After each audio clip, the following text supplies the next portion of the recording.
Assalamualaikum warahmatullahi wabarakatuh. Saya Upa Barang dengan NIM di 011 8006 akan mempresentasikan PowerPoint saya tentang pengenalan dan pengoperasian alat konstruksi pada studi kasus bangunan gedung berlantai banyak. Jadi ketika berbicara tentang pembangunan gedung berlantai banyak, akan ada proses yang akan dilalui dalam proses pembangunan tersebut. Yang pertama yang harus diperhatikan ialah penggunaan peralatan.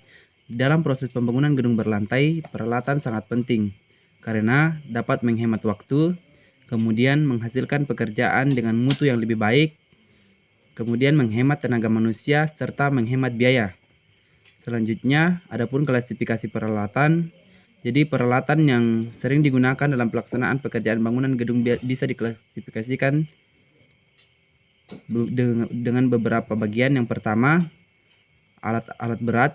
Jadi alat-alat berat ini terbagi beberapa bagian lagi, yaitu alat gusur dan penggali tanah, alat fondasi dalam, alat pemadatan permukaan tanah, alat pengangkat, alat pengangkut, alat pencampur dan penuang adukan beton, kemudian pompa air dan kompresor. Yang ketiga, alat-alat tangan yang digerakkan dengan tenaga motor listrik meliputi rammer, vibrat hammer, bor, dan lain sebagainya. Jadi ini adalah gambar-gambar dari alat-alat yang digunakan dalam proses pembangunan gedung berlantai. Yang pertama bulldozer, dapat kita lihat gambarnya, kemudian loader, kemudian alat pancang fondasi. Jadi alat pancang fondasi ini merupakan alat yang digunakan dalam proses pembangunan ketika sudah mencapai bagian yang tertinggi.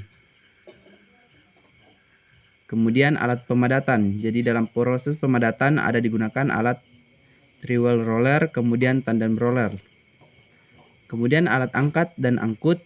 Alat yang digunakan yaitu truk crane dan dump truck.